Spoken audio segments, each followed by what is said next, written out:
welcome to the True to Life podcast. In this episode, I'll be joined by Coach Bereal. He's an assistant here at HNU, and we're going to be diving into some of his insight on student athletes, as well as get to know him and a little bit of what he's about. So Bereal, I just want to let you kind of introduce yourself. You can talk about kind of your upbringing, like growing up, what your basketball career's been like, and then also just how you got into coaching a little bit. If you want to dive into that a little bit. Cool. Thanks for having me, by the way. So I'm Coach Daniel Bereal. Players call me Bereal because of my last name, but it's pronounced Bereal. Growing up, I'm from Southern California, so I'm from the city, Bellflower, California.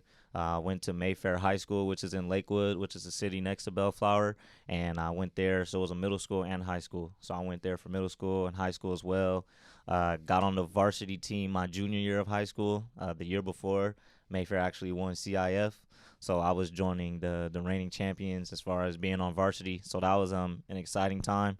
And then the following year, played my senior year of high school as well. We had a lot of good talent over there.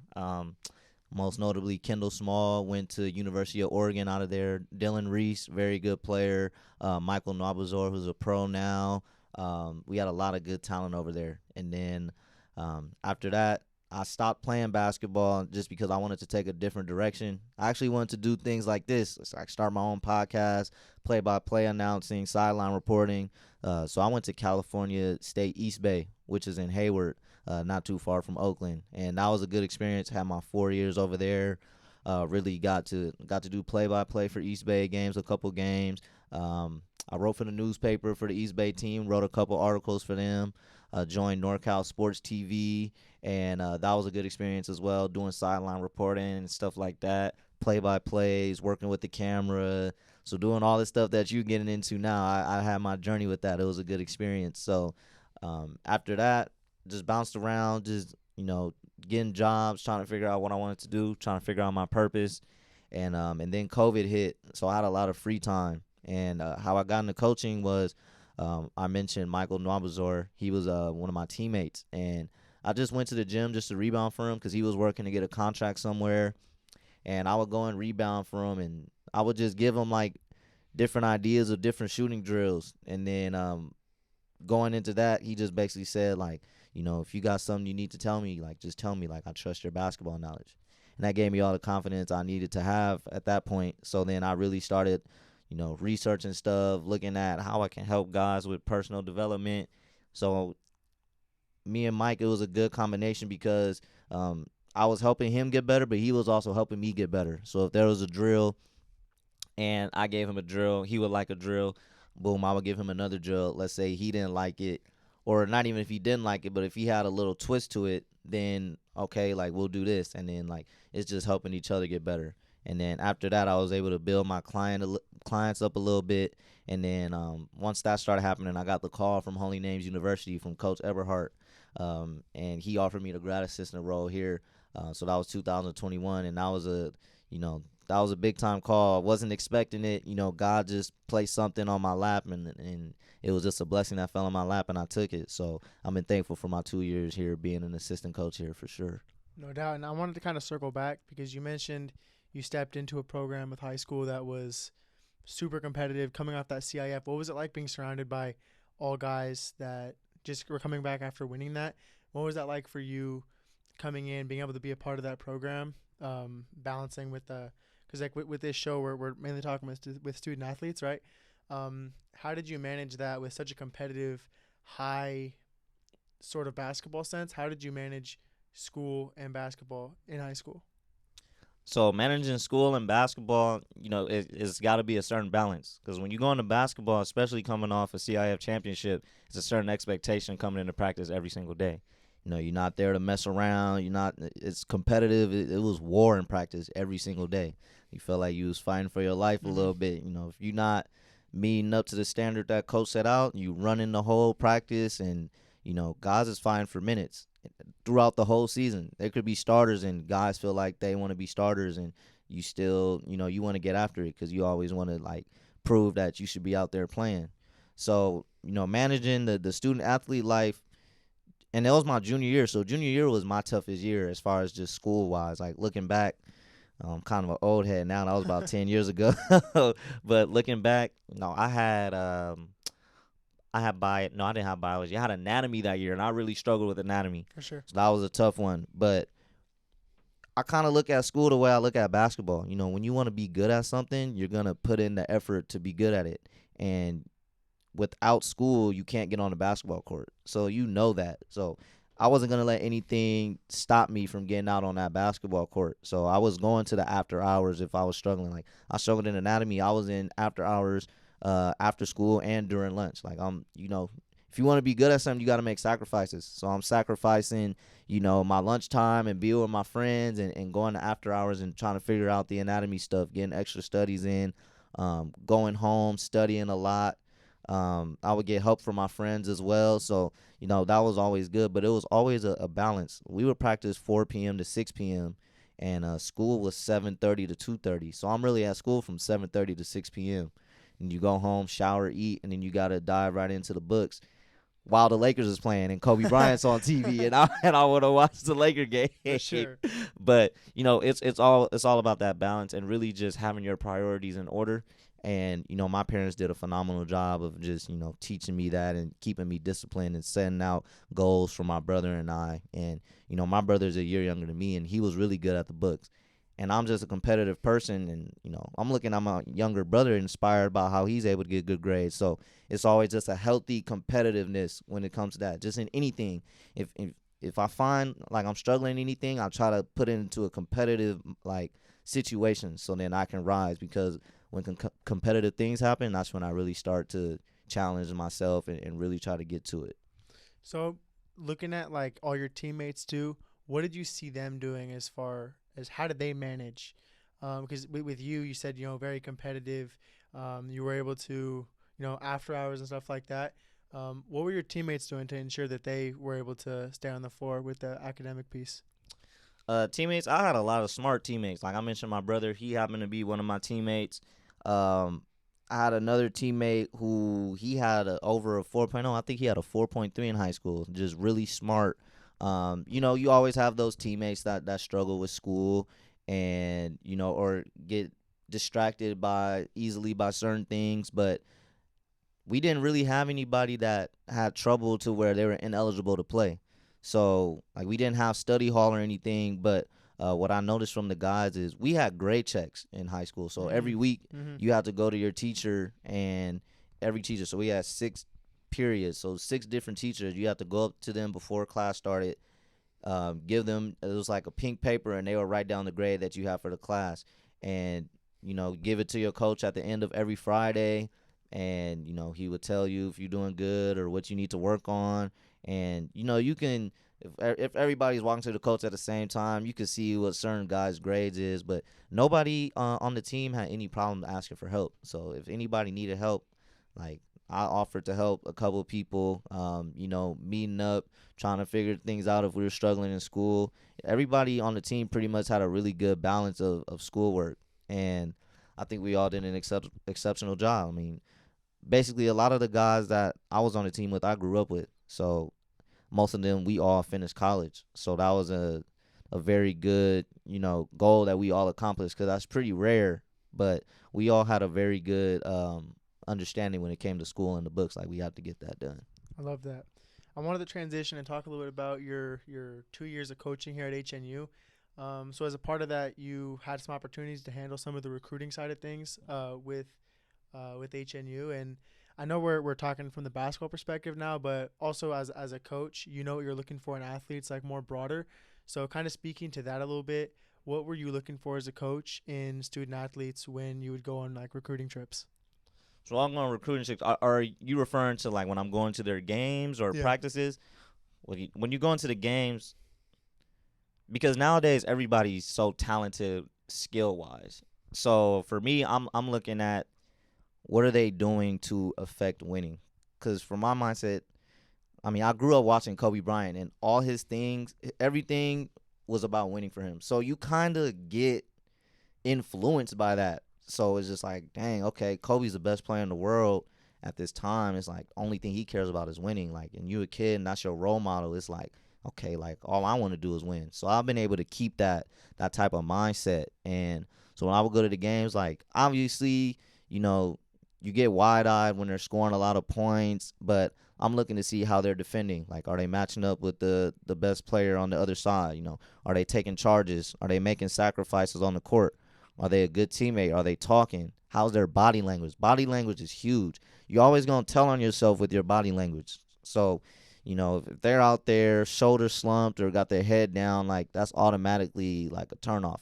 It just looks mentally soft, mentally weak, not able to deal with adversity. So I always try to look at the little things and see how they're affecting winning. And it's also kind of hard because you could go to a game and they have a bad game. Like, everybody has a bad game. So, you want to continue to follow them and see how they're doing. And then when you are able to have those type of conversations, how they carry themselves, how you think they will do with the team that we already have put together.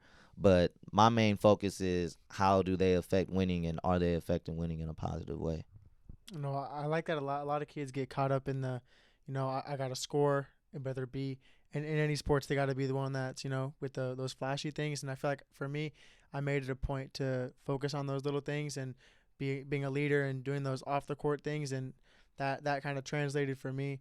And I know one of the things I did, I was very like proactive with my recruiting. So when kids are emailing schools, what are the things they should be focusing on, like in those emails to schools, if they want a chance at playing at that institution? I would say really do your research and really be detailed about what you're emailing the school. I mean, a lot of the times the emails I get, you can tell it's just an email that they sent to Like the copy hundreds and of paste. schools. Yeah, it's like a Yeah. copy and paste. You get those, you guys are having such a good season, and I've been following the program, and I think I could help. And like, I still get those emails now, and it's like the school is literally about to shut down. How are we having a great season, and how can you help? But I would, if you really want to go to a school, you know, I would put in how you think you can help the team, what your strengths are, what you're looking to improve on, because you want to be honest. You want to be honest with yourself. And me, I'm more on the player development side, so I always look to see, talking about strengths and weaknesses, because I'm gonna be the one in the gym, handling the workouts and trying to really help guys get better. And then, obviously you have to include your highlight tape. But you don't want the highlight tape to all just be flashy stuff like you have mentioned. Mm-hmm. You wanna add in some clips that show effective winning plays defensively, diving on a loose ball. Obviously, you got to get your scoring in there, and then you have to put your GPA in there also. You have to be able to do the work in the classroom if you want to be successful on the basketball court. And that's just the reality of the situation. That's what comes with it. So I would say all of those things, those would be key things for emailing colleges for sure. No doubt. And I wanted to circle back really quick because you mentioned that the school is shutting down. And really quick, for those that are listening, our HNU is shutting down due to lack of funding, along with just the issues of being like a small private school, and with COVID really affected HNU. And I think that detail is important because it kind of shows that those student athletes that are emailing, they're not doing their research right. So really take that as a lesson to do your research before reaching out to schools, and make sure to pay attention to that. So I want to transition back a little bit more to your experience, and I wanted to ask you what advice you would give to current or future student athletes that would help set them up to succeed. One of the things, well, it's a lot of advice I could give, No doubt. um, really a lot of the things, like if you really want to be a successful student athlete, obviously you have to take care of the classroom. You want to write out your goals of what you want to accomplish and how you're going to accomplish them. And the biggest thing is staying disciplined on top of that, because it's a lot of distractions that could come your way. And a lot of, when you go to college, it's such a big environment. It's a lot of people doing a lot of different things. So you really have to stay focused. And the biggest difference about college is, you don't have your mom or your dad or whoever, your guardian, watching over you. There's nobody coming in your room saying, get up, you have to go to class. Like, you have to do it on your own. Like, so that's the biggest thing. When you go to college, you get to be an adult, and it really challenges you, and you have to become adjusted to it. And then when it comes to just being an athlete, it's just really comes down. There's no secret. You really have to put in the work to become successful. Coming into practice with the right mindset every day. Like, when I grew up, like, practices was harder than the games. when I was going to practice, I used to feel like all 5 players was in front of my face. Like, it was almost impossible to get to the Yeah. basket. And it's just the physicality, the trash talking. Like, that's just how it was when I was in high school. So, you got to come to practice prepared every day, because you want the practices to be harder than the game. So when you go to the games, you know what to prepare for. It's not anything that you haven't seen before. You don't want to go out there and just be shocked. Because I remember I was telling you, when we were in practice, we had a scrimmage, and I was just telling you, like, look, the speed is going to be a little different. Like, you're used to shooting at high school speed. Like, you're going to have to get your feet set a little quicker. You're going to have to be, if they're running out at you, you got to get your eyes to the rim, get to a pull-up, or relocate and make a three. Because at the speed, you could shoot thousands of shots by yourself on the gun. It's never going to relate to that game time speed. Like, that's the big difference. So you want to be in practice like it's a game every single day. You got to take care of your body, whether that's the weights, stretching, eating right, getting the right amount of sleep. Like, you have to be able to take care of your body in order to be successful, because that's the big thing in being a college athlete. And you really have to treat it like a job. Basketball, I mean, this is your first year here. It's a lot of stuff. Weights. Yeah, no. We had yoga for a little bit. Practice is 2.5 hours. You want to get shots up after practice, so you in there really 3.5 hours on top of being in weights for an hour already. I just mentioned 4 hours right there, just getting in work. And then you still have to do school on top of that. Yep. And then on top of that, you want to be social because you're in college. So you really just, the advice is just really having the balance for everything. You want to have, because you don't want to overdo yourself and overexert yourself to the point where you feeling like I'm doing too much and you're not having fun. If you have that right balance of everything, you can have fun and you enjoy it at the same time, and you're improving on top of that. So you're speaking to this incredibly oversaturated, lifestyle at times for student athletes. How do you keep guys motivated? Mid season, they have all these things going on. What do you do to motivate even the people you train? Like, how do you keep them motivated to keep going even when there's so much stuff going on that may be out of their control? Speaking to HNU, or a lot of stuff's out of our control. How do you keep guys motivated and bought in? So I'm not gonna lie, it's not an easy thing. It's definitely a challenge, because with everything shutting down, there's so much uncertainty, and it could be a lot of discouragement, and you could feel that energy. You could feel the difference in energy when we were starting out as opposed to when we announced that athletics was shut down. You could feel it, and it's kind of hard to control. Trying to keep guys, I try to keep guys motivated by just, letting them know that I have their back. So, I'm in the gym with guys, and I try to make the workout to where it's really productive, but you in there, having a good time as well. Like, I want you to feel like you want to come to work. You want to come to the gym and work out with Coach Bereal. Like, we got the music on the loudspeaker. If you don't like my music, you could play your music. You know what I'm saying? We got certain drills where we working on everything. So, you've been in one of my workouts. You start off with ball handling because, I'm in the mindset where I feel like 1 through 5 has to be able to dribble the ball at some point. So it's always good to have that talent. And it's just a good warm-up just to get your sweat going and, before you start getting into shots. So start off with at least 5 to 10 minutes of ball handling. And then, getting into finishing around the basket, floaters, different layups, get your mid-range shots, get your three-point shots. So you really getting a little bit of everything in an hour. And then besides working out, watching film of guys, trying to put them in the right positions, so they can score or not even just score, defend at a high level as well, working on rotations. Everybody has a different mindset. So, for example, LJ on our team, knockdown shooter. So I would watch film with him, and the main thing with him was he was just so he would stay still, and I'm like, if you're a shooter, you have to find ways to get open because the defense is going to be drawn to you at all times. They don't want you to shoot. So if you see your teammate driving to the basket, you have to make yourself available so he can see you. If you're just standing there, he's not going to see you, and now you're not giving yourself an opportunity. So just working on, off-ball movement, off-ball cuts, finding open space. So we watched film and we broke everything down, and then, boom, the next game he goes out and has 27 points. And it's like 6 threes because he put himself in position to be successful. And he had a really good defensive game because we're breaking down how he can be effective on defense. So just trying to break down the film with different guys and trying to help them stay motivated. You've been around me long enough. I'll talk a little trash to get you going. Oh yeah. We'll Oh yeah. be in practice, and I'm Jay. I like working with Jay because he reminds me a little of myself. Small guard, gotta be scrappy, chip on your shoulder. So we talk the same language. So it's certain things I could say to him to where he'll look at me and like, what did you just say to me? Like, nah, I gotta really play. So Demiri, same thing. Like, it's certain things I could say to him that'll get him going, and just finding different ways. Everybody's different, so you have to find different ways to motivate different guys. So, but that's the challenge though. But I love it because that's what comes with being a leader.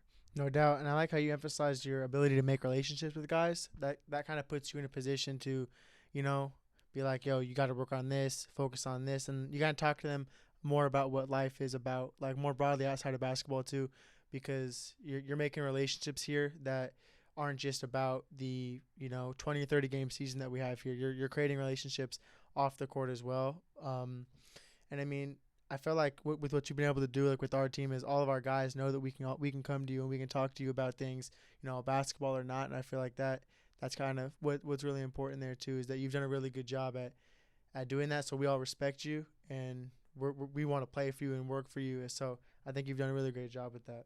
I appreciate that.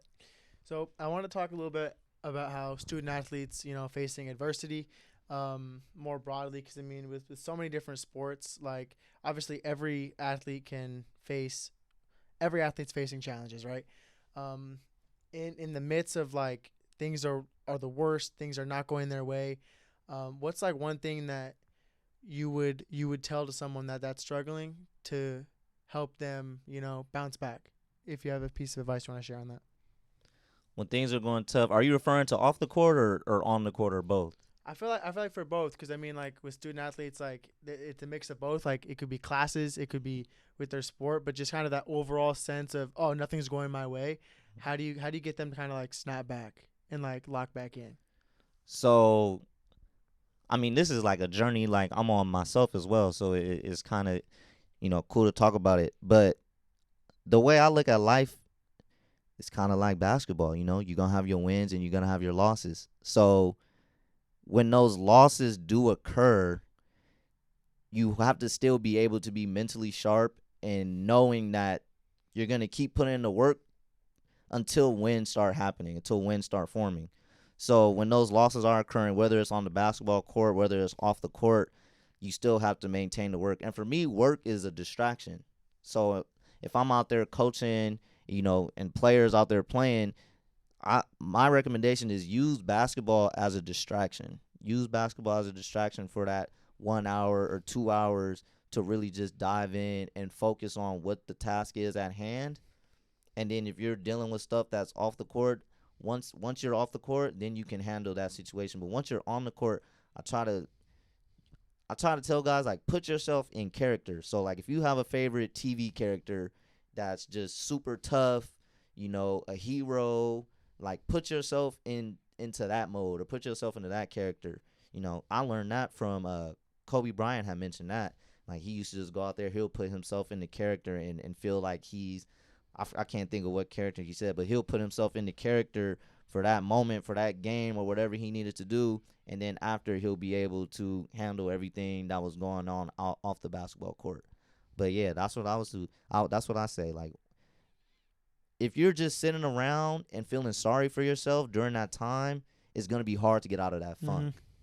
But if you're still putting in the work, you're still putting in the effort, I'm a firm believer that good things are going to happen when you continue to put in the work. God's going to reward you if you put in the work. And I think that's where my confidence comes from, like when I'm going through certain challenges. Like my faith in God is so high, and I'm so confident in what he will bring to the table that, obviously I'm human, so I do worry about certain things, but at the end of the day, I'm only worrying to a certain extent because I know God's gonna have my back, and I have to do my part. I have to do my part and continue to put in the work. So I'd like to add two things on this. Number one, me and Coach here, we are both major hoop heads, so we will equate literally anything possible to basketball. I would like to add that, whether it be life, we find a way to equate it all back to basketball. So I thought that was very well put. For sure. Two, the fact that you mentioned that by keep working and staying to the process, things will work out. I can attest to that 100% because junior year was lost due to COVID for me. Recruiting was pretty much absolutely nothing. I was very under recruited coming out, going into senior year. And I wasn't sure what I was going to be doing. I was like, oh, maybe I'm going to go to junior college. Who knows? But somehow, I mean, I came here for an academic visit with no intent of even playing here. Met Coach Ebb, kept working, kept working. He had, Coach Davis come watch me play, and the conversation kind of kept going. And a couple months later, I was offered, and I haven't looked back since. But the moral of that story is also alluding to kind of what you mentioned about staying true to the process, staying true to the grind, and things will work out. That's a 100% true. You can look at countless stories, but just never give up and keep going. I love how you put that. So I wanted to talk about real deal development. I want you kind of talk about the origin. I know you mentioned it a little bit in the beginning, but why you chose to start that and how that's going for you now. So real deal development. I had told you about the story with Michael Noibazor, and so that's how it all started. And then, like I said, I was building, clients. I've been really blessed. I got trainer friends, so shout out to my guy Mike Coleman. I've known him since high school, and been put in a position to work with pro guys, collegiate athletes, and I work with everybody, male, female, high school, middle school, kids, college, pros. I just love basketball, and I love being around the game. So it's always a blessing to be in the gym, especially with guys that play at a high level. And when it comes to training, I feel like I'm in there learning just as much as them. Like, I learn something new every time I'm in the gym in a one-on-one session every time. And I just want to continue to learn because you can never stop getting better. So that's what I just strive to continue to get better. And, real deal development is on a little bit of a pause right now until season ends, because basketball season, you're busy a lot of the time, and there's not really enough time to get extra work in. But once the season ends, I'll get right back to it. I'll be able to really put all my effort into it. And I'm just looking to continue to grow, continue looking to get better, see who I can work with. And just, it's really been a blessing. I love what I do with real deal development. I wanted to first, all your links and everything is going to be in the description, but just real quick, where can people find you though? And are you, how are you like getting real development out there? Like, what are you doing to continue to grow that? Is that something that you want to, for the next 5-10 years? Is that kind of a part of your plan moving forward? Is like your future, or like where do you see it going in like 5 or 10 years from now? So you can definitely find me on Instagram, Real Deal Development. That is my Instagram. Looking to continue to grow. 5 to 10 years, man. Yeah, I'm really trying to take off. I really want to put all my effort and my energy into it, and I want to continue to just keep working with every athlete that I can work with on the basketball level. So I really see it growing, and I really see it, growing to where I want it to grow. I would love for it to take off to where I don't have to work a main job and I can just train, and that would be my main source of income. That would definitely be the main goal. It's hard. The challenging part is trying to find clients during basketball season. Yeah. Because basketball season, literally everybody's in season. Nobody's looking to train. So summertime's some of my favorite season because I'm in the gym all day. I'm in the gym in the evening, and it's just, you just feel like you're in a good environment when you're in the gym. And I'm around, a lot of gyms, a lot of athletes. During the summer, I was at the San Diego Swiss Pro-Am. The Drew League really took another level this year. So I was up there every weekend, and there was a lot of guys that I worked with that was in the Drew League that really had like a great Drew League this past season. So I'm looking forward to that again. And, I still have to work with getting myself out there. I posted a couple of reels right before season started, and then season started, and I had to take a step back because of how busy we got. But that's definitely something I'll be looking forward to doing again, and putting myself out there, posting reels, posting videos, posting workouts, where at and what time. So I'm really looking to get it going. And guys that's worked with me, they've all loved what I bring to the table for a workout. So I'm just looking to continue to get better and helping guys achieve their goals.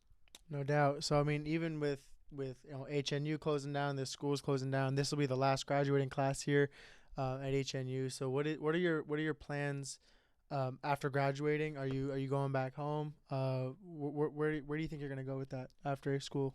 So after school ends and once I graduate, I'm looking to go back to Southern California, back to Bellflower, work with the clients that I've previously been working with. Work with my guy Mike Coleman with what he has going on. He has a lot of good things going on, and my brother is a coach at Mayfair High School right now, assistant coach. Working with him and his guys. So, I've had a couple of offers from high schools and travel ball teams that would like me to coach. So I'm still trying to weigh my options to see what I want to really do. But just staying patient and just continue to put in the work. And so that's my plan, is really go back. And once I get back, I'm going straight to work. There's no days off. You know this. I love it. I love it. Hey, so to kind of wrap up here, I wanted to ask you 3 quick hitters. I want you to say the first thing that comes to your mind. What's your go-to comfort food? Ooh, shrimp. Shrimp. Oh, can't go wrong there. What's your all-time favorite sports moment? Lakers winning Game 7 of the 2010 Finals. Ooh. And one word to describe yourself. Confident.